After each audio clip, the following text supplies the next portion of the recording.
The sole purpose of this video is to provide a basic overview and orientation of your new apparatus. This video is not intended to act as or replace individualized driver-operator training. Individual fire departments may base guidelines, policies, and procedures tailored for best practices.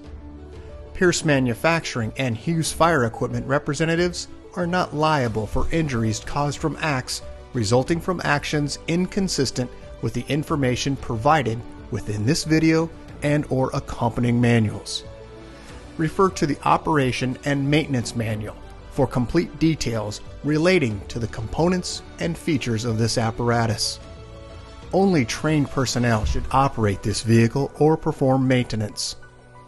You are responsible for learning how to operate this fire apparatus under all conditions without having to refer to the manual while operating at an emergency incident. This video will discuss types of warnings and caution labels. It is your responsibility to locate and identify each of the labels and understand the importance and associated hazards. Warning labels will point out procedure that must be taken or action that must be avoided to guard against the possibility of serious injury or death. Caution labels will advise you that there is a risk of damage to property if certain precautions are not followed.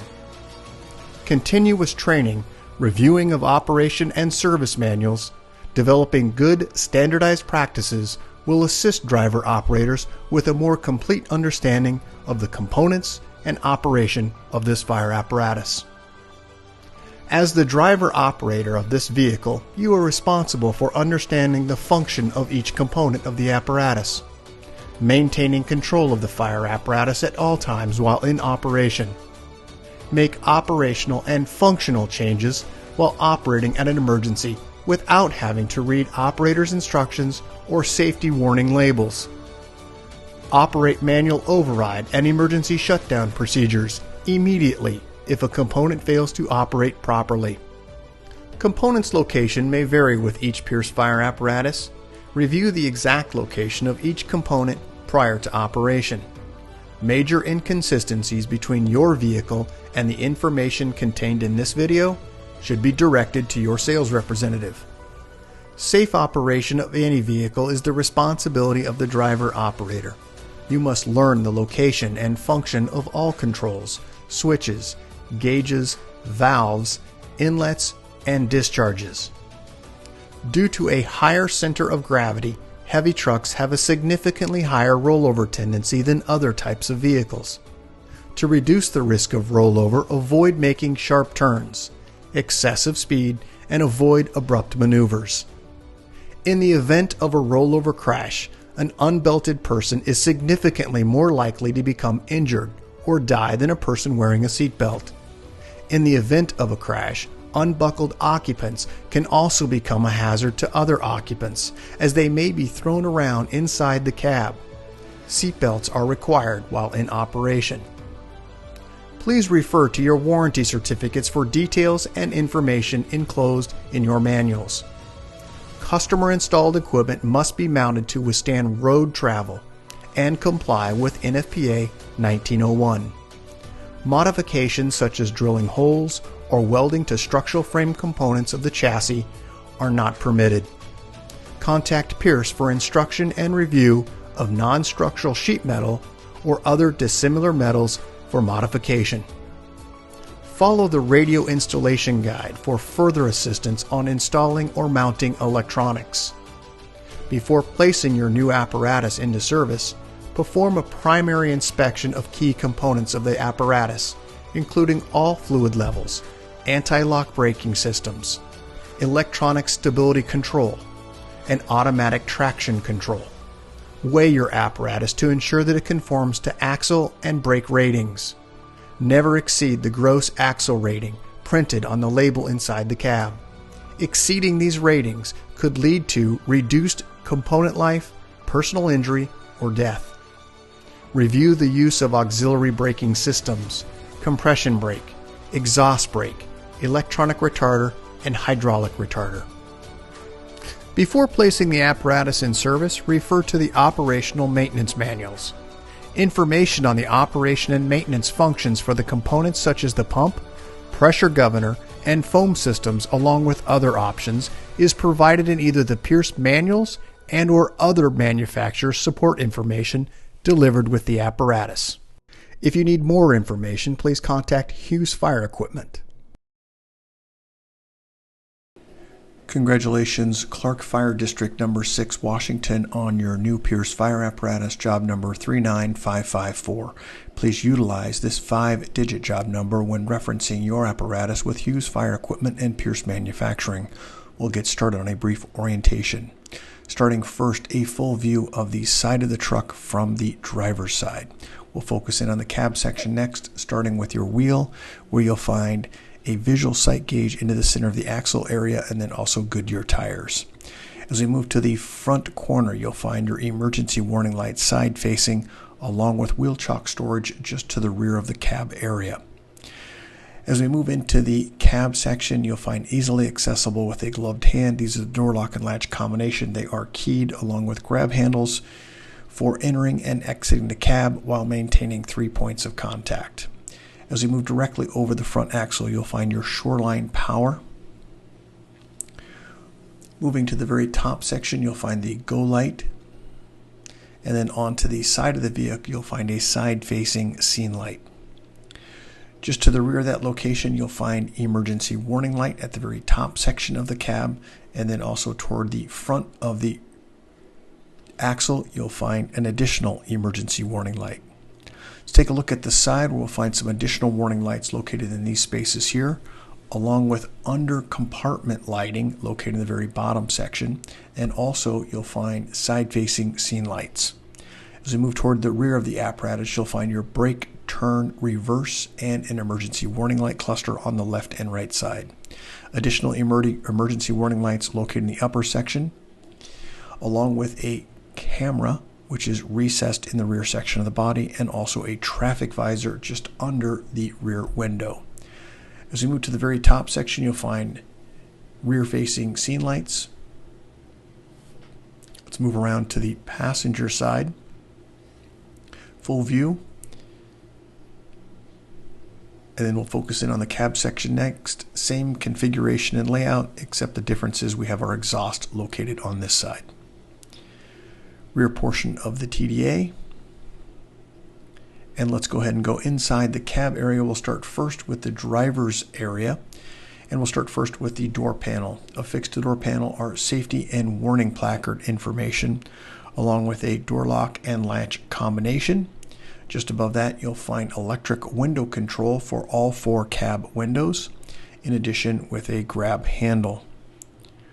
Let's take a general view into that space. And we'll start first with your step located in the lower section, where you'll find an LED step light and also an air inlet.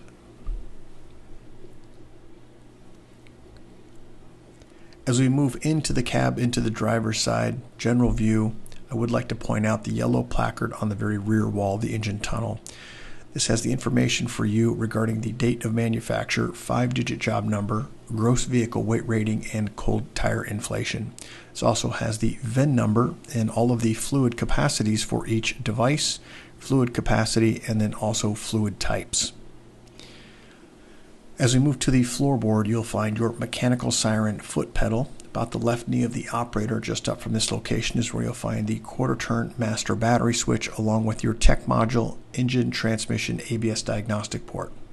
Below that, you'll find the shift inhibit override, along with ABS diagnostics, DPF regen, engine diagnostics, and regen inhibit, along with the display port. Moving just up from this location, aerial master, generator PTO, and informational indicator for lockout cylinders engaged. Just to the right of this location, alarm silence, load manager, mirror heat, and Tillerman alarm silence. Moving now up to the very far right of the operator, we have a flat mirror and a convex mirror controls for the passenger side of the vehicle, along with your buzzer for the tiller position for 1, 2, and 3.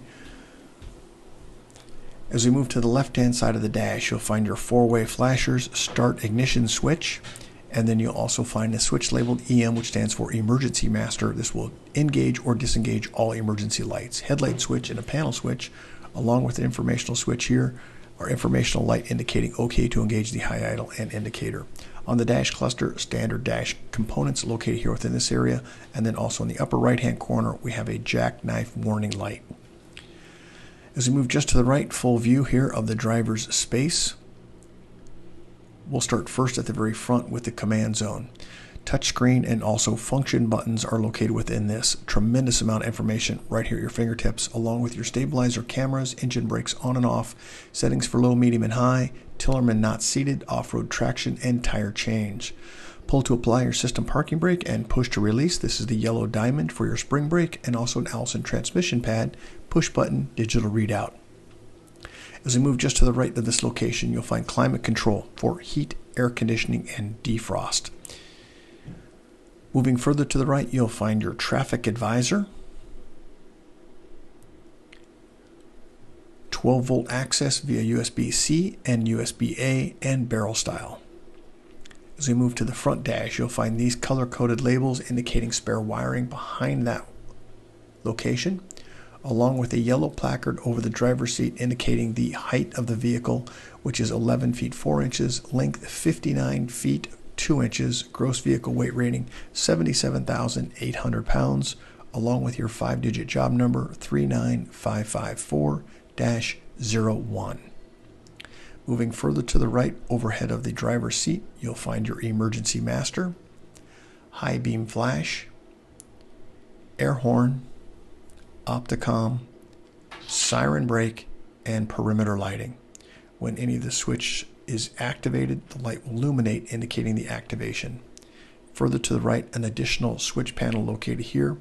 This is predominantly for our scene lights, so we have a front scene, driver's flood, passenger scene, passenger flood, and rear scene.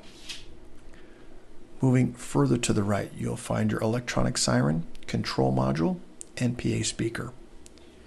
Additional here, we have go lights located on the roof. This is for the left and right control module. In the center, you'll find a red flashing light indicating you have a compartment or door open, along with your seatbelt information indicating red, someone is in the seat and not belted, green, they're in the seat and belted. As we look to the rear of the apparatus, we have 2 forward-facing seats located within this space. Behind the driver's seat, you'll find your battery charger, Shoreline power with indicator, front axle, Michelin tires, Alcoa wheel. As we move to the rear section of the cab, let's start first with the door panel, a fixed door panel, safety and warning placard information, door lock and latch, window control. Overhead, push on and off white or red lens lights at the seated position locations. As we move to the rear facing location, you'll find EMS compartments located here.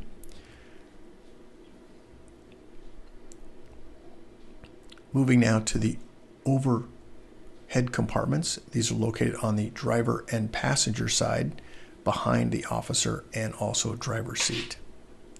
This is into the EMS compartment where you'll find an adjustable shelf and LED lighting. As we look in between or the rear section of the engine, this is where you'll find a lift and turn latch to gaining access for your daily checks for oil and transmission.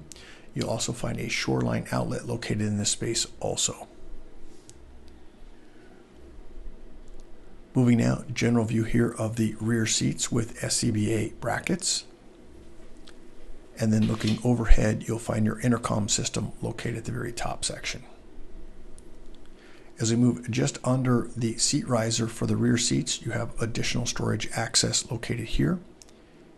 On behind the officer seat, you'll find additional storage, adjustable shelf, LED lighting.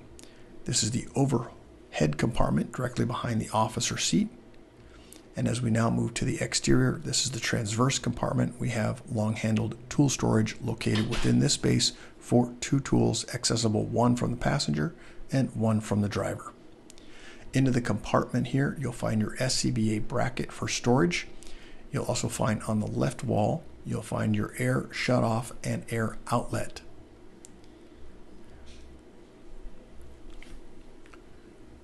Moving now to the rear portion of the rear axle. This is where you'll find your tractor scene and then also a warning here. Fall hazard when climbing on or off, always face the vehicle. This is the stair area to go up to the pedestal area. As you move to the rear, you'll find your blue cap, which is your 4.5 US gallon DEF tank. As we move now to the tractor area, this is the attachment point. You'll find also a warning here regarding direct pull only, and then also your tip over hazard warning placard indicating also only trained personnel should operate this piece of equipment, and that is only after you've received proper training. Due to the movement of the aerial device tractor, we do have a warning and danger hazard here regarding crush injury hazard. We also have a caution indicating to the latch just below, indicating to make sure that it is secure prior to driving the vehicle, and release. Also to the right, you'll find an additional warning here regarding direct pull on the attachment point. Moving to the rear tractor area, you'll find the location for your inclinometers from left to right and front to rear. You'll also find the control module located here. This is your emergency stop push button with an indicator light, a protected switch, which is your override. Just to the right of that location, emergency hydraulic power, and then further to the right we have a level assist. Moving down to the left, you'll find your passenger side stabilizer control for in and out, up and down, and then also the driver side stabilizer control for in and out, up and down. Additionally, we have a warning hazard here regarding tip over hazard for placement of the aerial pads. As we move just to the right, which is the next drop down door, you'll find your manual controls for stabilizer override, and then also aerial emergency power and stabilizer emergency power located in the upper right hand corner. This is the control module here indicating for danger and warning regarding tip over and also high pressure hazard because of the hydraulic lines. This is the only image I have of the stabilizer camera located just over the stabilizer, along with a stabilizer light illuminating the area for the stabilizer pad. Also warning placard here regarding crush injury hazard, and then also danger for tip over hazard and also electrocution hazard because the latter is not insulated. You also have the fill location for your ultra low sulfur diesel fill. This is the silver cap located to the rear of the tiller tractor axle. As we move now into the compartments, we'll identify a few items here. The arrow is indicating to the ventilation system located here in the upper section. This will provide ventilation within the compartments. This is the timer for that motor. And as we move into the compartments, we'll identify a few items within these things. First, we have some pull-out trays located here, along with outlets located within the compartments for charging of equipment. This happens to be a shoreline and also generated outlet, meaning it can operate with either shoreline power or when the generator is operational. As we move to the next through compartment, we have some pull-out and tilt downward trays, along with a through compartment tray in the lower section. The releases for those are going to be located on the right-hand side of the actual shelf or tray.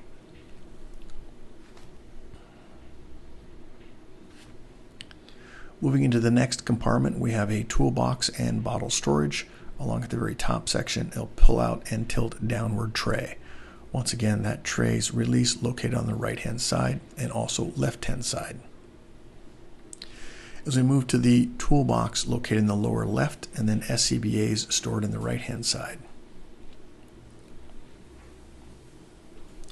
As we move into the lower compartment, just in front of the rear tractor axle, you'll find shoreline and generated power. What I want to focus on in the lower section here, this is the breaker panel for your generator, which has individual breaker switches. Those switches are identified here on the placard itself for G1 for generator, and then also we have an additional panel here which is S1A, which is your shoreline power. You'll also find the generator operational module located in the upper portion above the S. There are two overwheel compartments here on the driver's side located here in the image. Michelin tire. Moving now to the compartment to the rear of the rear axle. This is SCBA storage location for an air pack or bottle. Moving to the rear staircase area, remember as a warning here, always face the vehicle when climbing on or off. You'll also find a trigger latch located here for accessing behind this panel. This is the location where you'll find the fill location for your diesel heater located at the rear of the tiller person's position. All compartments open now, full view. Let's move around now to the ladder storage area at the rear of the apparatus. We'll start first from left to right, where you'll find a 10-foot attic ladder. At the very top section, you'll find pike poles and then also 2 rubbish hooks or trash hooks. Also for ladder storage, we have 2 24-foot 2-section ladders, 20-foot wall ladder, 2 35-foot 2-section ladders, 16-foot wall, 16-foot roof, and a 14-foot roof. You'll also find some warning placards here indicating direct pull only, along with 3 SCBA bottle storage locations to the rear of the apparatus. As we move around to the right, just a reminder, the ladder is not insulated, and this is a danger placard indicating that, along with do not ride on the vehicle while it's in motion. This is a warning placard indicating that. And the very bottom section, once again, direct pull on the anchor point located in the lower right and left sides. As we move around now to the passenger side of the vehicle, lower compartment here. General view here of the apparatus, full view down the side.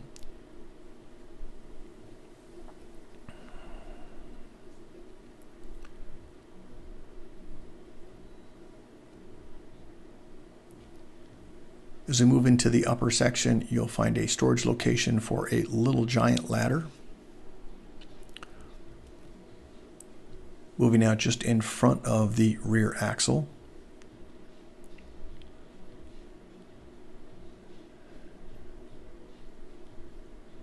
Pull out tilt down shelf in the upper portion, and then 2 lower shelves that are adjustable also.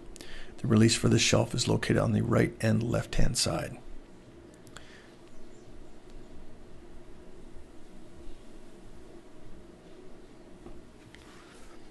Moving now to the transverse compartment, you'll find at the very top a pull out and tilt downward shelf, release right and left side, and at the very bottom section you'll find a transverse with tool board located on this space.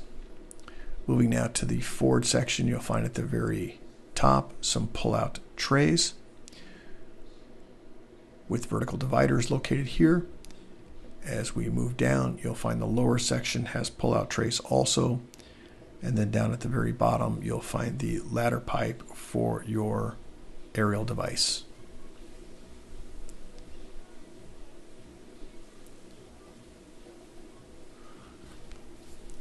As we move here, this is your side-facing stabilizer camera, and then just underneath that, warning placard here regarding crush injury hazard because of the movement of that stabilizer. To the lower corner, you'll find your stabilizer light.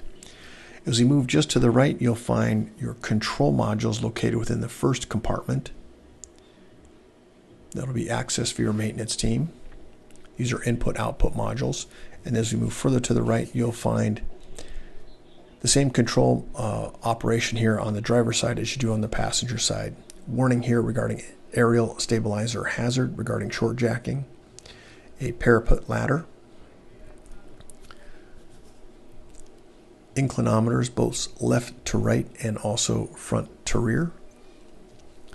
As we move into the anchor, you'll find a informational plaque here regarding warning direct pull only, along with a warning here regarding tip over hazard, and that the fifth wheel must be locked with the lever down below, along with a crush hazard indicator because of the movement of that device, and then also a warning placard here that only trained personnel should operate this piece of equipment. That's only after proper training. Just to the right, a warning here regarding direct pull on the anchor point. As we move forward, extremely hot diesel exhaust temperatures do exist, especially during regen operation. Be cautious where you park your vehicle.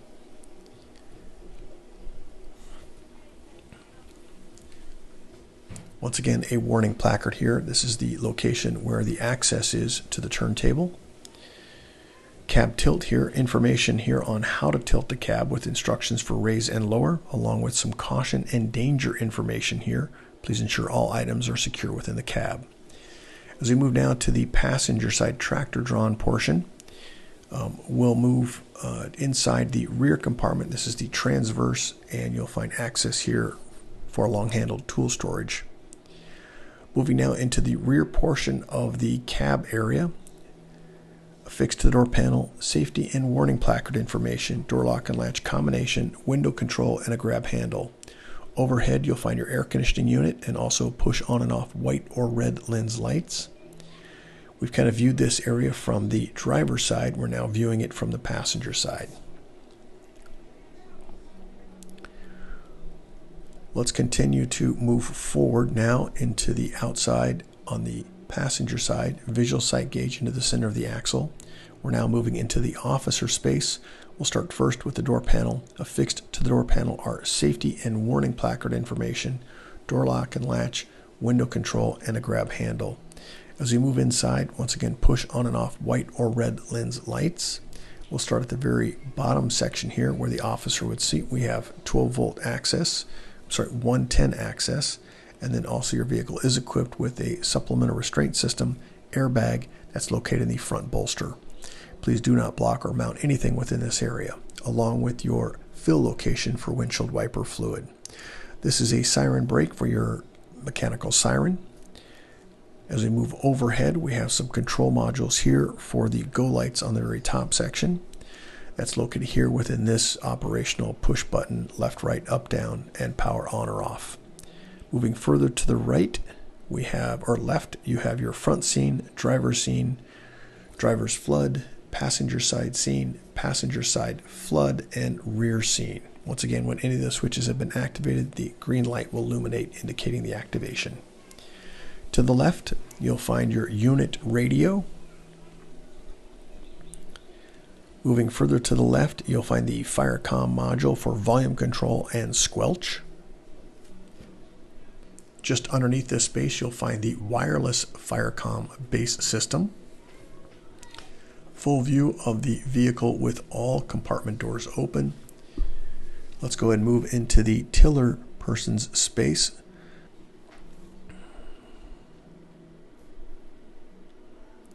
As we move it at the very top section, you can see side-facing scene lights and then also a fisheye mirror.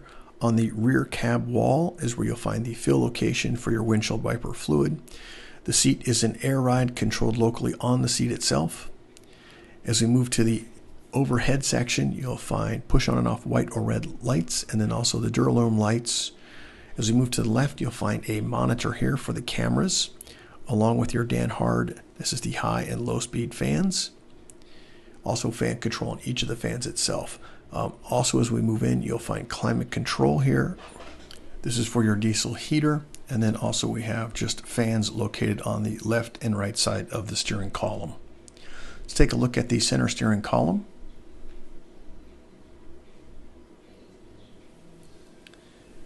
Moving just to the right, you have a video monitor located here. Moving down to the floor level, we have a warning buzzer for 1 stop, 2 go, and 3 back up. Back up to the top where you'll find your turn indicator marker, driver scene, driver flood, passenger scene, passenger flood, rear scene, and perimeter lighting. This is a visual indicator for the location of the steering wheels at the rear. You can see left or right in the position for that steering wheel. Moving to the right, you'll find the wiper washer intermediate control, and then also wiper activation and trailer ABS and jackknife warning. Here's climate control. Overhead, you'll find your intercom system.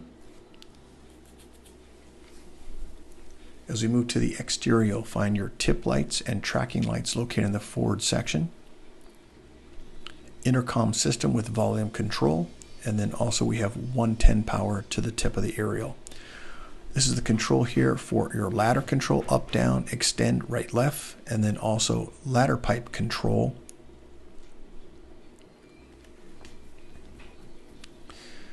Chainsaw scabbards are located here, along with fold down steps. We have indicators for marking the extension of the aerial device. A 12-foot straight ladder located on the outer portion. Tracking lights located on the left and right just in front of the hydraulic cylinder. Rope rescue, attachment points. Also on the pedestal itself, some additional warnings here regarding the movement for the aerial device and the rotation for a pinch hazard. As we move to the pedestal itself, you'll find the emergency hydraulic power, aerial speed for normal or fast, a push button for emergency stop, your command zone display, once again touchscreen and also function button. We have some lighting here for track lights. Down to the very bottom section, ladder control for retract, extend, left, right, raise, lower, and then also nozzle control when the nozzle is actually connected via the cable at the very tip section.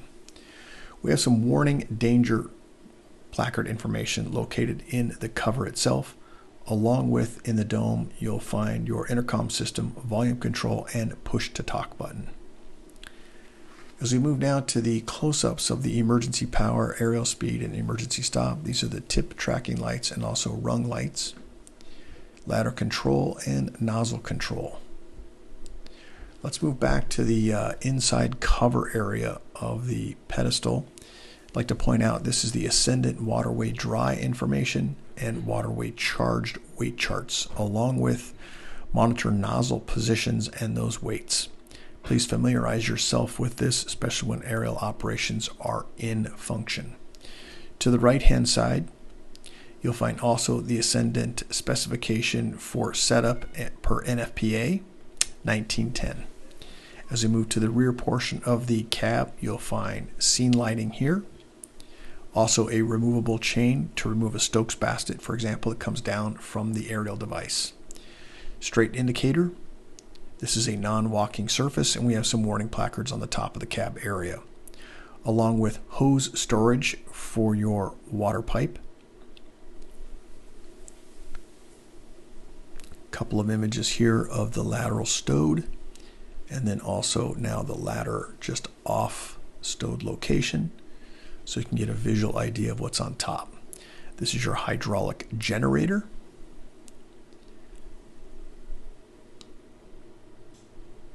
Cradle portion for ladder storage. As you move toward the rear, you can also see we have some additional mirrors for the tiller person position.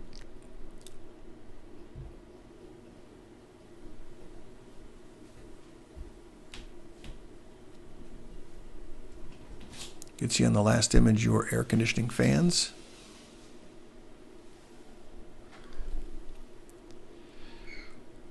The next images are going to be that of the aerial device stabilizers and then also the chassis. No additional audio will take place from this point on. Thank you.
Congratulations, Clark Fire District Number 6, Washington, on your new Pierce Fire apparatus, job number 39554.